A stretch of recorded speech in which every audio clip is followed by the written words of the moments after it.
We all want to see the Chicago Bears improve the supporting cast around Justin Fields, but I'm not sure how much the starting lineup on offense is going to change this offseason around the quarterback.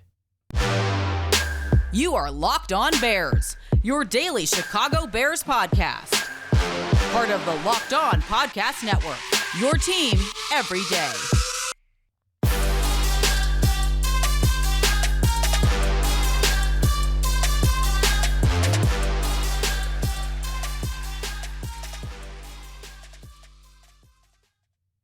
This is Locked On Bears, and I'm your host, Lorin Cox.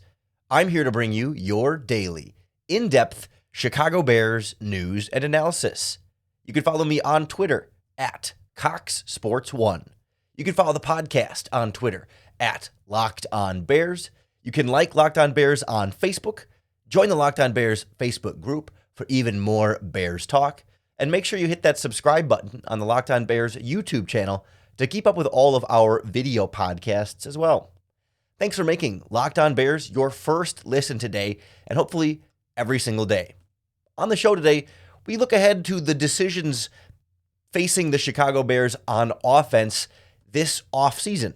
Yesterday, we talked about how it looks like a lot of turnover will be coming on this Bears defense, and why that will likely be Ryan Poles' bigger priority in terms of rebuilding and adding talent to this Bears roster. And today, I want to look at the counterpoint to that, or sort of the opposite of that, with the Bears offense. And this interesting concept to me, that we talk so much about wanting to give more help for Justin Fields on offense, and yet you look at this offensive roster and the talent that they have and the way the offense is structured, and I don't know that we're in for drastic changes on that side of the ball. We'll start with the wide receiving core, where they'll certainly add something, but will it be drastic or will it be depth upgrades there? Then we'll look at the offensive line, where 3, maybe 4 of the starters next year are for sure under contract, and maybe even all 5, depending on how they want to approach this offseason. And then we'll wrap up looking at tight end and running back, where we're a little bit more sure about where the talent is, but we'll discuss what the Bears could choose to add at those positions, perhaps as a little bit more of a luxury. But let's start at wide receiver, because that's been the focal point so much this season, that you've had a lot of Equanimous St. Brown, a lot of Dante Pettis, and probably too much, Ihmir Smith-Marsette, and largely too much N'Keal Harry, and too much of guys that have not been producing at the position. And we look forward to the offseason and next year, when it should be a more robust wide receiving core. There's no doubt that there will be some significant changes to the depth chart at wide receiver. But I wonder if, when you think about the starting lineup, how different wide receiver will look. Nowadays, maybe you consider 3 wide receivers as your starters. And so in that case, I think you're likely to see a new starting wide receiver. But traditionally, we think of the top 2 guys as being your starters. And I'm not sure that the Bears are in a position to unseat Darnell Mooney or Chase Claypool. Claypool was kind of your big splash wide receiver addition. Certainly, depending on how the first round of the NFL draft plays out, that could be, whether you trade down or whether you win a couple of these games and your first round pick isn't number 2 overall, a wide receiver certainly enters that conversation, and any first-round wide receiver is going to be in that starting mix. So that's not to say there's no chance the Bears add a true new starting wide receiver, but you're certainly not going to find one in free agency. And I don't mean this podcast to be specifically like a draft and free agency preview on which players are available at these positions, but that was one of the things Ryan Poles talked about when he traded for Chase Claypool, was that they looked ahead to free agency and didn't really see big-time difference makers. And so they felt a little more of that pressure to acquire one, or one that they see the potential in, with Chase Claypool. You're not seeing a number 1 wide receiver projected to hit free agency right now. And so I think any receiver that you sign, which I'm certain they will sign at least one, is likely going to be after Mooney and Claypool on the depth chart. And depending on, where Velus Jones is supposed to slot in that next year, those three are the only three under contract next season. Byron Pringle, N'Keal Harry, Dante Pettis, and Equanimeous St. Brown are all going to be free agents and would need a new contract to return to the Chicago Bears. Most of those guys, you'd be looking for the Chicago Bears to upgrade. And so I think we will see 2 to 3 to 4 new wide receivers brought in this offseason.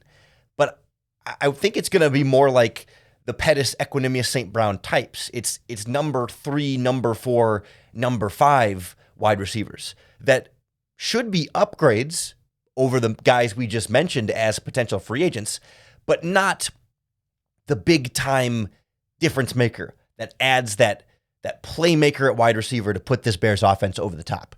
To me, that's a first-round pick, maybe a second-round pick, but otherwise you get into Velus Jones' third-round pick territory in the draft, which I would expect them to likely draft a wide receiver with one of their picks.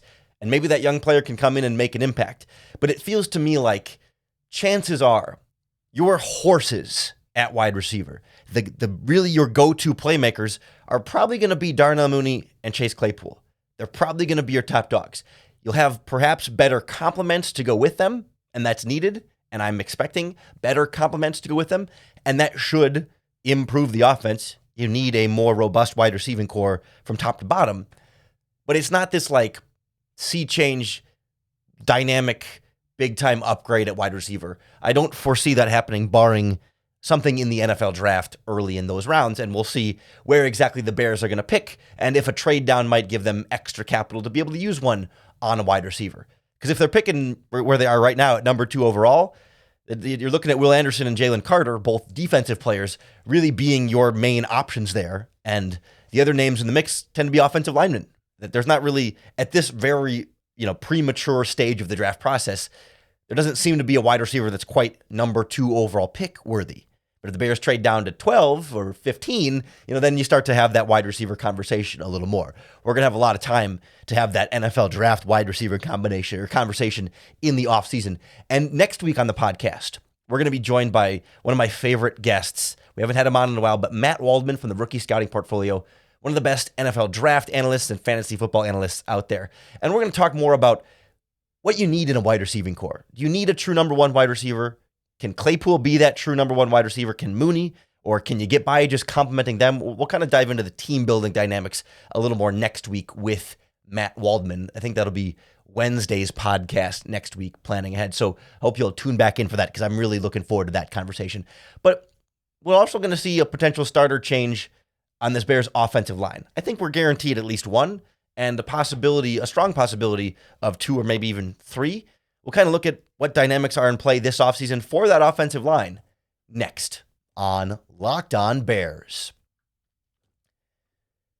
This episode is brought to you by BetterHelp, and this show is sponsored by BetterHelp Therapy Online.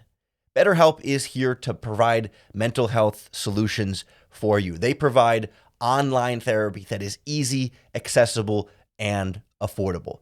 It's not about it's not a crisis line. It's not about being in absolute, end of your wits distress. It's about maintaining your mental health and keeping your mind and your mental health strong. In the same way that you go to the gym to take care of your body, you go to therapy to take care of your mind. I do talk therapy online every single week. It's a really important part of my mental health regimen. I meet with a therapist. I talk through the things going on in my life, even if it's not full on crisis mode. And BetterHelp is here to help you feel your best and make it really easy to get started.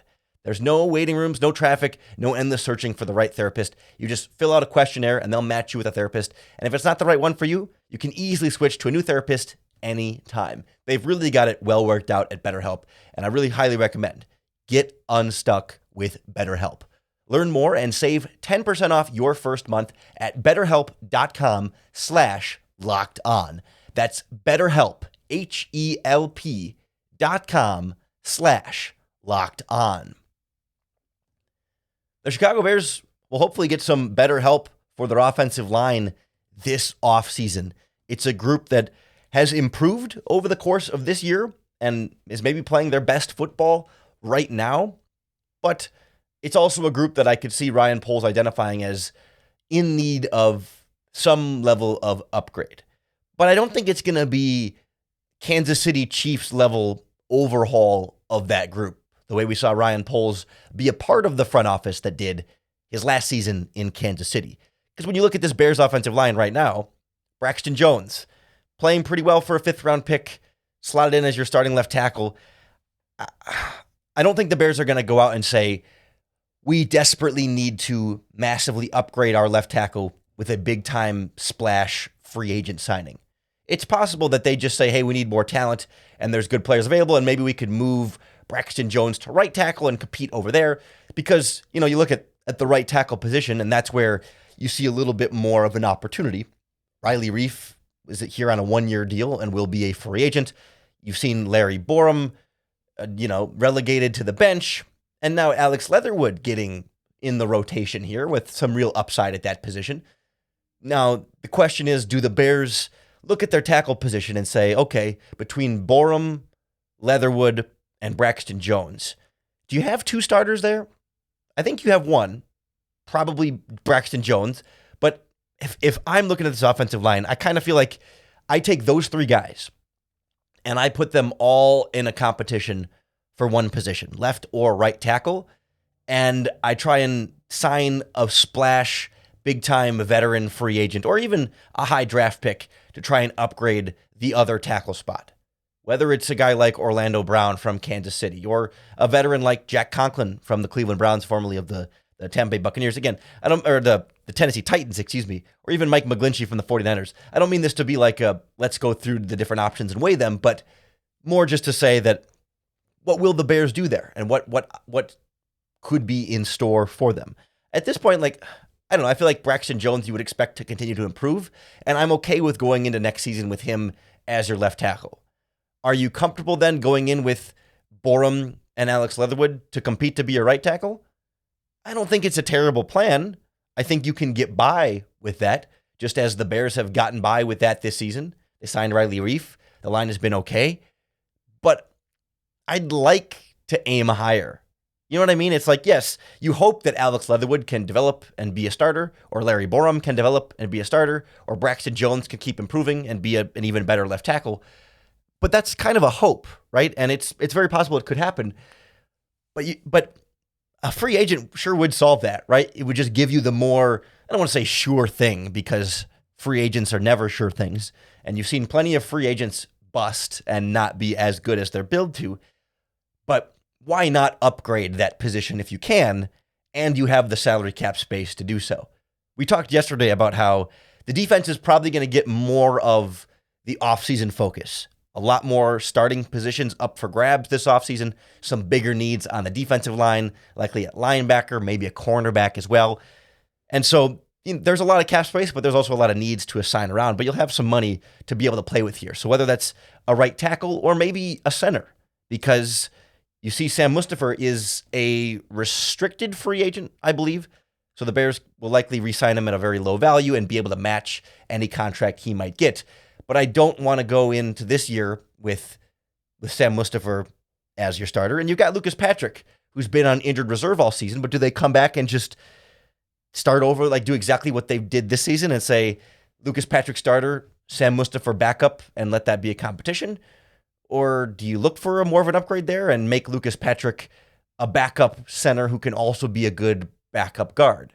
Because we saw him play at multiple positions this season while recovering from his hand injury. And it's a similar conversation to me as right tackle, where it's like, okay, if you go into this next 2023 with Lucas Patrick back as your starting center, you're probably fine. He's not going to be terrible. And you can get by like that. But I'd like the standard to be higher than you can get by like that. If you have the opportunity to go out and get a better center, whether that's free agency or early in the NFL draft, upgrade the offensive line positions. I don't necessarily care how much you like the guys you already have. If you can do better and you can fit it under the salary cap and you're confident that the player will be better and that you're not, you're not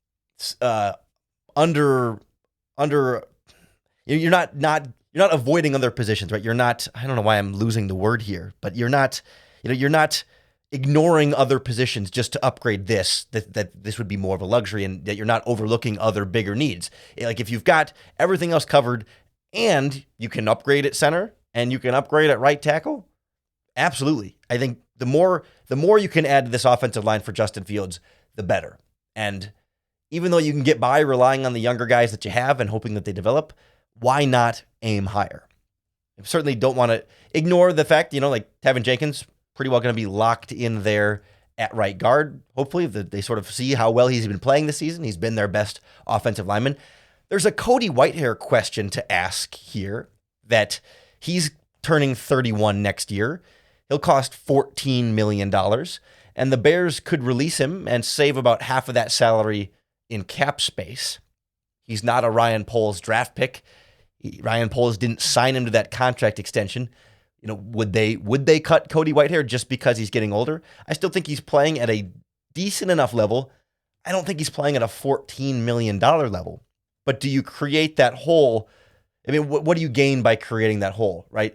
$7 million in cap space. You have 120, right? The cap space isn't necessarily a huge benefit to cutting Cody Whitehair. It's the same conversation with Eddie Jackson. It's like, are you cutting him just for the sake of cutting him because the salary cap bonus isn't that big of an impact on you right now, and Whitehair can still be your starting left guard and still play well? And if you cut him, you'd have to replace him and find another starting guard there. So it's in the realm of possibility because he's not a Ryan Poles player, but I'm not banking on it or expecting it. But I also want to mention it as a possibility because we've seen him trade Roquan Smith and Robert Quinn and Khalil Mack and get rid of players that he doesn't have allegiances to. And so I don't think Cody Whitehair is 100% safe.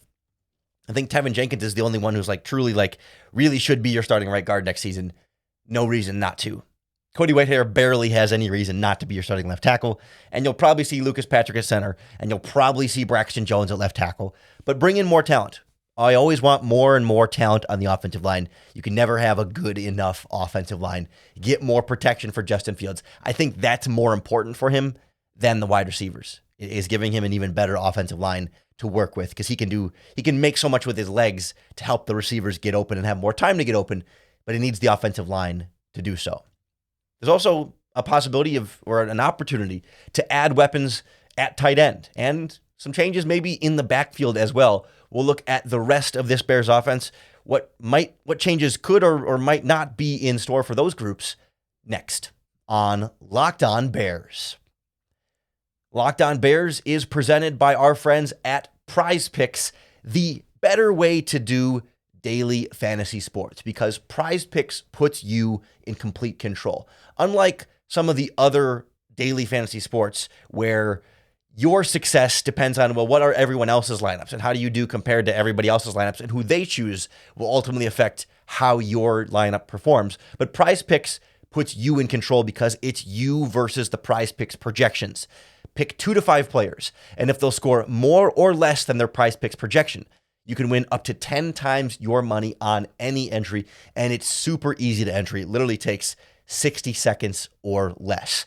Just download the PrizePicks app or go to prizepicks.com to sign up and play daily fantasy sports. First-time users can receive a 100% instant deposit match up to $100 with our promo code LOCKEDON. If you deposit $100, PrizePicks will give you $100. If you deposit $50, PrizePicks will give you $50. Just don't forget to enter that promo code LOCKEDON at sign-up for an instant deposit match up to $100. We're certainly not expecting any sort of major additions at tight end or running back this offseason. But with David Montgomery as a pending free agent, there's some wiggle room there, right? There's a good chance of some change at that position.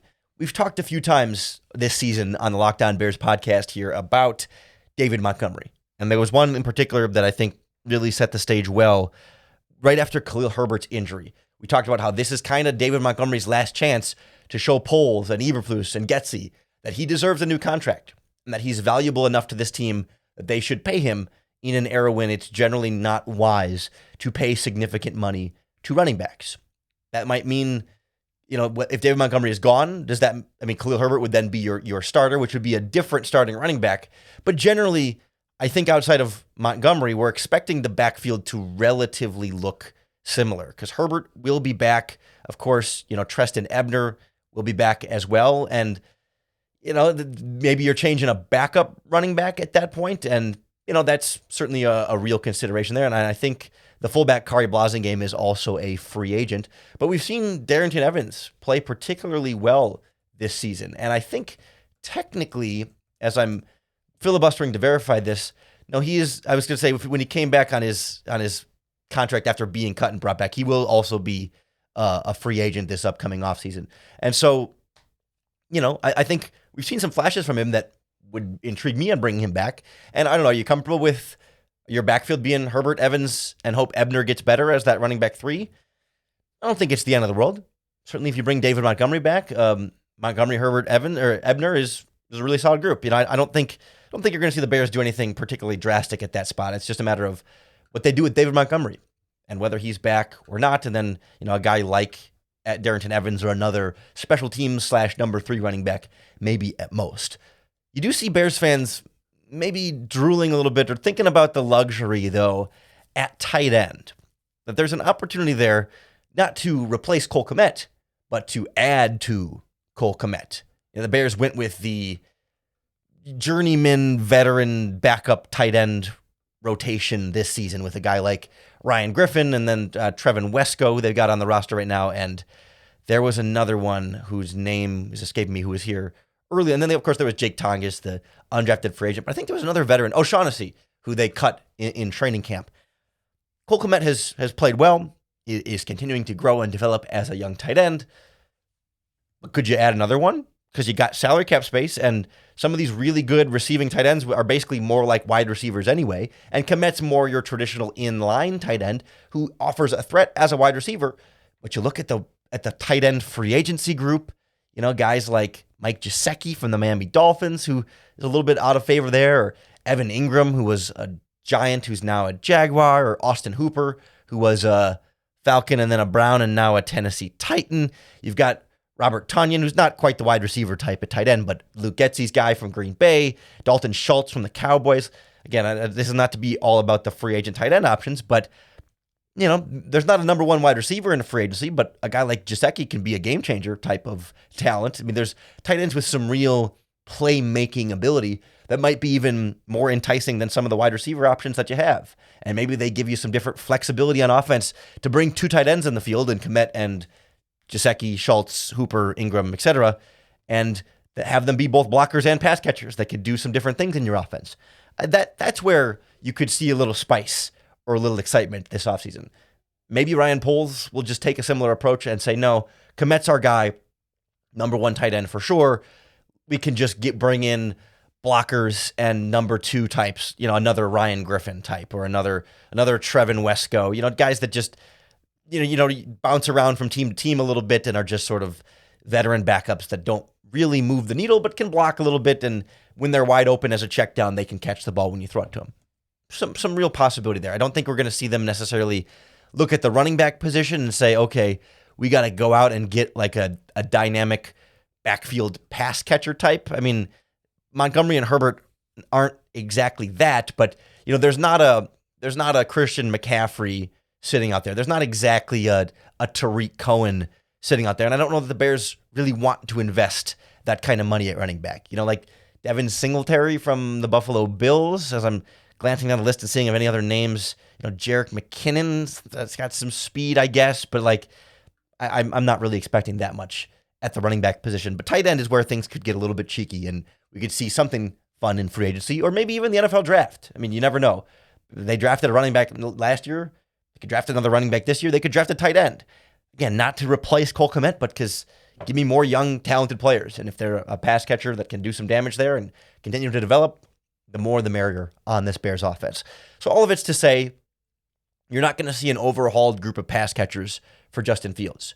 Maybe another offensive lineman or 2. You shore up that position a little bit more. You add some better depth at wide receiver, at tight end, maybe at running back. And that's largely going to be the same offense. I mean, it's the same two main primary receivers likely, same 2 or 3 or 4 starters on the offensive line, your same tight end, same running back, same quarterback, same offensive coordinator. And in a weird way, it's kind of okay when you look at this season and see them scoring 30 points a game against the Dolphins, the Lions, the Falcons, the Cowboys, the Patriots over that stretch. Their offense was putting up yards and points against some pretty good opponents. It's not to say it's a great offense right now that doesn't have any problems, but it's a young offense and a new offense of a lot of guys learning a new system and getting together. And there should be improvement just by Claypool getting more comfortable, Mooney getting healthy again, these young offensive linemen like Braxton Jones, Tevin Jenkins getting more experience under their belt, Cole Kmet continuing to sort of find himself in this offense, and maybe Khalil Herbert continuing to take another step in the backfield as well. And that's the path to offensive improvement. And it's maybe not so much big time investments in free agency and the NFL draft. That's going to be likely on the defensive side of the ball, which we broke down on yesterday's podcast. So make sure you go back and take a listen to that if you haven't already. Make sure you hit that subscribe button on the Locked On Bears podcast, wherever you're listening to podcasts, because that's going to be the best way to keep up with all of our daily, in-depth Chicago Bears news and analysis. Thanks for making the Locked On Bears podcast your first listen today, and hopefully every single day.